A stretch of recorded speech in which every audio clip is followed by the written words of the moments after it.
சரியான கேள்விகள் கேட்டிருக்கு தாவேக்காக்கு. என்னன்னா, அ கரூர்னு ஒரு சம்பவம் நடந்ததுனால தான் இதெல்லாம் வந்தது. அப்படி ஒரு சம்பவம் நடக்கலன்னா இதுக்கெல்லாம் தேவையே இல்லை. இதுக்கு முன்னாடி இருந்தது கிடையாது. ஸோ உங்களுக்கு தார்மீக ஒரு அடிப்படையில் அப்படின்னு சொல்லி ஒரு சில கேள்விகள் கேட்டிருக்கு கோர்ட்டு. இப்போ இவங்க என்ன சொல்கிறாங்க, எங்களுக்கு வந்து ஒரு முன்னுரிமை கொடுக்கணும், எங்களை வந்து ஒரு மாதிரி ப்ரெஃபரன்ஸ் கொடுக்கணும்.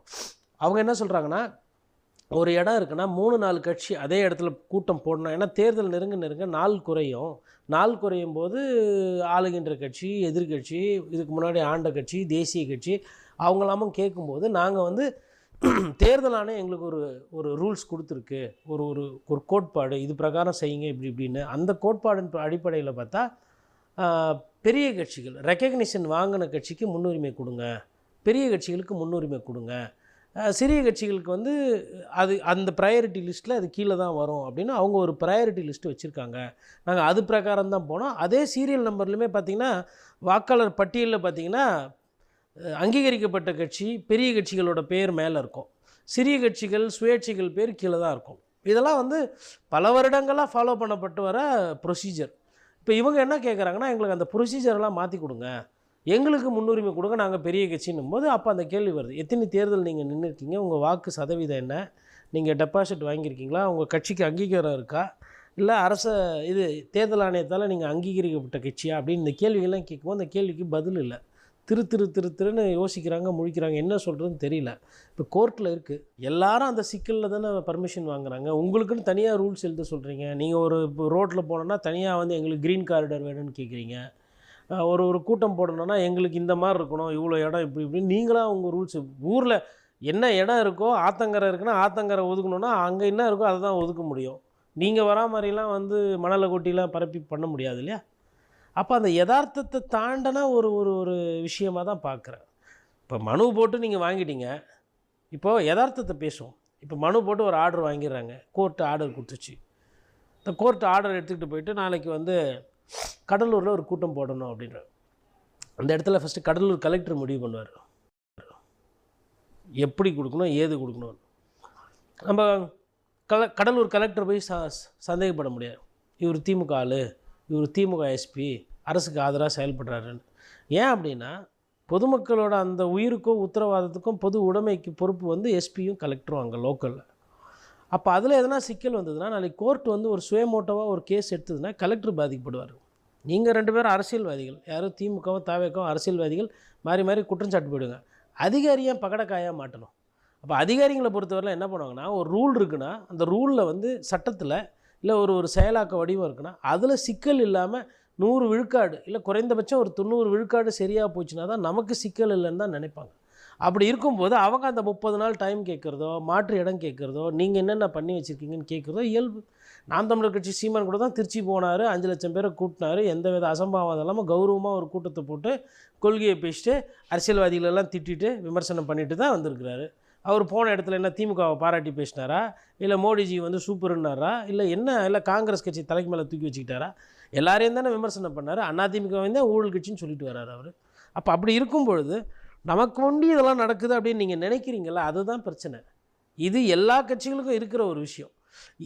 இதை மீறி நீங்கள் எப்படி கட்சி நடத்துறீங்க, இதை மீறி நீங்கள் எப்படி செயல்படுத்துறீங்கன்றது தான் ரொம்ப முக்கியம். ஆனால் அவங்க என்ன பண்ணுறாங்கன்னா அதை கடந்து போக பார்க்குறாங்க. இந்த 30 நாள் அவகாசத்தை வைத்து நான் என்ன சந்தேகப்படுறேன்னா, கூட்டம் போடாமல் டபாய்க்கிறதுக்கு இது ஒரு வழி. நீங்கள் வந்து உங்களுக்கு உண்டான அரசியலோ, உங்களுக்கு உண்டான முயற்சிகள், உங்களுக்கு உண்டான பயிற்சி நீங்கள் எடுக்கிறது கிடையாது. யதார்த்தமான உண்மை அதுதான், ஃபேக்சுவலாக. பட் இவங்க என்ன பண்ணுறாங்கன்னா, தங்களோட அந்த இயலாமையை மறைப்பதற்காக அந்த அதிகாரி பர்மிஷன் கொடுக்கல, இந்த அதிகாரி எனக்கு அதை செய்யலை, எங்களுக்கு வந்து சதி நடக்குது. மக்களை போய் சந்திக்கிறதுக்கு எந்த விதமான பிரச்சனையும் கிடையாது. நீங்களே கூட நீங்கள் இருக்கிற இடத்துல கூட உங்கள் கட்சி அளவுக்கு டெய்லி ஒரு 1000 பேரை கூட கூப்பிட்டு பார்க்கலாம், செயல் வீரர் கூட்டம் போகலாம், வேறு இடத்துக்கு போகலாம். இப்போ நீங்கள் ராமநாதபுரம்லாம் போனீங்கன்னு வச்சுக்கோங்களேன், நிறைய காலி இடங்கள் இருக்குது. சாயந்தரமாக ஒரு பேச்சுக்கு சொல்கிறேன், அதை வந்து அந்த இடத்தினுடைய அமைப்பு சொல்கிறேன். நாகப்பட்டினம் எடுத்துக்கிட்டிங்கன்னா அது வந்து கடல் ஓரத்துலலாம் பார்த்திங்கன்னா நிறைய இடம் இருக்குது. நீங்கள் சாயந்தரமாக ஒரு 7 மணி 6 மணிக்கு அங்கே லைட்டை போட்டு ஒரு கூட்டத்தை கூட்டுறீங்கன்னா பெரிய அசம்பாவிதம் நடக்க வாய்ப்பு கிடையாது. பக்கத்தில் ஒரு குளமோ ஏரியோ கடலோ அந்த மாதிரி இல்லாத நிறைய காலி இடங்கள் நிறைய இருக்குது. ஆனால் நம்ம போகிறதுக்கு தயாராக இல்லை. நமக்கு வந்து மரக்கடை வேணும், ஏன்னா சென்டரு. அதே மாதிரி கரூரில் வந்து வேல்சாமிபுரம் வேணும். ஏன்னா எல்லா கட்சியும் போடுற இடம். அது மற்ற கட்சிக்கு பத்தும். நம்ம கட்சி தொண்டர்களோட ரசிகர்கள் அதிகமாக வருவாங்க. அப்போ அதுக்கு ஏற்ற அது இடமானா அது தெரியாது. எல்லாரும் போட்ட இடத்த தான் கொடுத்தாங்க அங்கே கரூரில் காவல்துறை. அதிமுக அங்கே கூட்டம் பேசும்போது ஒன்றும் ஆகலை. ஒரு நாளைக்கு முன்னாடி அதே இடத்துல நீங்கள் போய் கூட்டம் போட்டால் காவு வாங்குது. அதையும் நீங்கள் சதின்றீங்க, இதையும் சதின்றீங்க, தொடர்ந்து சொல்லிட்டு அதை கோர்ட்டு கேட்குது. எது விஷயத்தில் உங்களுக்கு முன்னுரிமை கொடுக்கணும், ஏன் முன்னுரிமை கொடுக்கணும், உங்களோட அனுபவம் என்ன, உங்களோட ரெக்கார்ட்ஸ் கொடுங்கன்னா இல்லை விஜய் அண்ணா பக்கா மாஸ் தெரியாதா கொடுங்க அப்படின்னா கோர்ட்டில் தலையை தான் போட்டு பிச்சுக்கணும். கோர்ட் வந்துட்டு ரசிகர் பட்டாள மாதிரி நடந்து முடியாது. சட்டத்தில் என்ன சரத்துகள் இருக்கோ அது அந்த இடத்துக்கு சட்டத்தில் அது அப்ளை ஆகுமா ஆகாதா, சட்டத்தின் படி இது நடக்குமா நடக்காதா, அப்படி தான் பார்த்து கோர்ட்டு தீர்ப்பு கொடுக்க முடியும். உங்களுக்கெல்லாம் யார் ஐடியா, சரி கோர்ட் இப்போ தீர்ப்பு கொடுத்துச்சு தாவேக்காவுக்கு வந்து 10,000 பேர் கூடுற அளவுக்கு நீங்கள் பர்மிஷன் கொடுங்கன்னு ஆர்டர் கொடுத்துட்றாங்க கோர்ட்டில், 10,000 பேர் போய் பண்ணலான்ட்டு. இப்போ அந்த ஆர்டரை எடுத்துகிட்டு இவங்க போய்ட்டு கலெக்டர்கிட்ட போய் கடலூர் கலெக்டர் போய்ட்டு 10,000 பேர் இது பண்ண. இப்போ கடலூர் கலெக்டர் சொல்லுவார் 10,000 கோர்ட் கொடுத்துருக்குதுங்க, அது கொடுத்த நேரத்தில் என்ன டெம்பரேச்சர் தெரியாது, இப்போ டெம்பரேச்சர் வந்து 100 டிகிரி தாண்டி போகுது, மார்ச் மாதம் வெயில் ஜாஸ்தி, இது வந்து இப்போது கவர்மெண்ட்டு ஒரு ஆர்டர் போட்டுக்குது வெயில் அதிகமாக இருக்கிறதுனால சம்மரில் என்னென்ன கடைப்பிடிக்கணுமோ அதெல்லாம் கடைப்பிடிங்கன்னு. இந்த நேரத்தில் வந்து நீங்கள் வந்து சொல்கிற மாதிரி அப்படி பண்ண முடியாது, வேறு ஒரு சில ப்ரொவிஷன்ஸ்லாம் நீங்கள் மாற்றிட்டு பண்ணிட்டு வரணும். டிசாஸ்டர் மேனேஜ்மெண்ட் ரூல்ஸ் 2005 இதை சொல்லிட்டு அவர் ஒரு ரூல் புக்கு தூக்கி போகிறாருன்னு வச்சிங்களேன், திருப்பி என்ன பண்ணுவீங்க, கோர்ட்டுக்கு போய் கண்டெம்ட் போடுவீங்களா, கோர்ட்டில் போய் கலெக்டர் இதை அனுமதிவாங்களா? ஏங்க நேரம் இல்லை, நான் அதை தான் ஃபஸ்ட்லேருந்து சொல்லிக்கிட்டு இருக்கேன். நேர விரயத்தை திட்டமிட்டு சூழ்ச்சியாக அவங்க பண்ணி அதையே காட்டிக்கிட்டு இருக்காங்க. ஏன்னா தொண்டர்கள்கிட்ட ஒரு விஷயத்தை நம்ப வைக்கணும். உண்மை என்னென்னா விஜய் அண்ணா மக்களோட பழக தயாராக இல்லை, இதுதான் நிதர்சனமான உண்மை. அந்த உண்மையை வந்து மக்களுக்கு தெரியாமல் இருக்கிறதுக்கு என்ன பண்ணணும், கலெக்டர் கொடுக்கல, எஸ்பி கொடுக்கல, அவங்க கொடுக்கல, இவங்க கொடுக்கல. சரி 30 நாளுக்கு முன்னாடி அப்ளை பண்ணோம் இல்லையா, 30 மாவட்டத்துலேயும் ஒவ்வொரு மாவட்டமாக அப்ளை பண்ணுங்கள். எந்த மாவட்டம் ஃபஸ்ட்டு பர்மிஷன் கொடுக்குதோ ஒவ்வொன்றா போங்க. இப்போ இன்றைக்கி அப்ளை பண்ணுங்கள் சார், எனக்கு இத்தனாம் தேதி இந்த மாவட்டம்னு அவங்க வந்து அது 30 நாளைக்கு முன்னாடி அப்ளை பண்ணனா 30 நாள் கழிச்சா கொடுக்க போகிறாங்க, முன்னாடியே கொடுப்பாங்க இல்லையா. இன்னொன்று மாடல் கோட் ஆஃப் கண்டக்ட் வரப்போகுதில்ல, அப்போ உங்களுக்கு சொந்தமாக சிந்தனையும் இல்லை, அனுபவமும் இல்லை, அனுபவசாலிங்களும் கூட இருந்தும் அதை பயன்படுத்திக்கிறது இல்லை. இப்போ மாடல் கோட் ஆஃப் கண்டக்ட் வந்துச்சு, 4 கலெக்டரு 4 எஸ்பியை மாற்றுறாங்க, புதுசாக போடுறாங்க, அவரும் அதே மாதிரி தான் செயல்படுவாரா? இப்போ நீங்கள் அப்ளை பண்ணிங்கன்னா அந்த அப்ளிகேஷன் பெண்டிங்கில் இருக்கும்.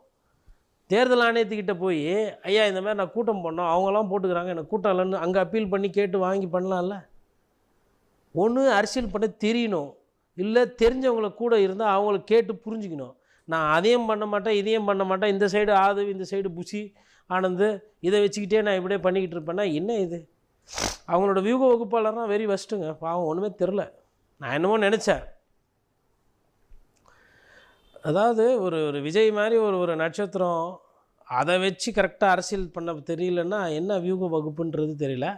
இல்லை இப்படியும் வச்சுக்கலாம், அவர் ஜானோட பிரச்சனை ஜானுக்கு தான் தெரியும், அவருக்கு என்ன சிக்கல் இருக்குது, மேபி அவர் ஐடியா கொடுக்கலாம், அண்ணன் இதை பண்ணலான்னா அதை பண்ணலான்னு. மேபி விஜய் அதை விரும்பலை, அதை செய்ய தயாராக இல்லை. இப்போது ஒரு கோச் வந்து என்ன பண்ண முடியும், ஒரு மாணவனை சார் இது ஓடுங்க சார், ப்ராக்டிஸ் பண்ணுங்கள் சார், ஜெயிக்கலாம் சார் தான் சொல்ல முடியும்.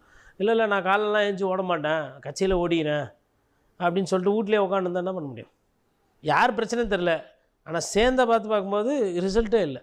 எந்த பெட்டிஷன் போகணும், எந்த பெட்டிஷன் போகக்கூடாது, ஜனநாயகம் படம் நீங்கள் தான் அந்த கோர்ட்டு கீழ்கோர்ட்டு மேல் கோர்ட்டுன்னு போனீங்க, அப்புறமா என்ன பண்ணீங்க, எல்லாத்தையும் விட்ரா பண்ணி நாங்கள் ரிவ்யூவில் பார்த்துக்குறோம், அப்பீலுக்கு போகல, நாங்கள் வந்து சென்சார் போர்டுக்கே போகிறோம். நீங்கள் இதுக்கு எதுக்கு 4 வக்கீல் ஃபீஸு, 4 கோர்ட்டுக்கு போனீங்க, அவ்வளோ ஊடக வெளிச்சம், எதிர்த்து போராட முடியுமா அப்படின்றது ஒரு பார்வை, சட்ட ரீதியாக நமக்கு என்ன அதில் இருக்குன்றது 2வது பார்வை, 3வது அவங்கள எதிர்த்துட்டு என்ன பண்ண முடியும். அப்போ அதுக்கு ஏற்ற அரசியல் பண்ணும்.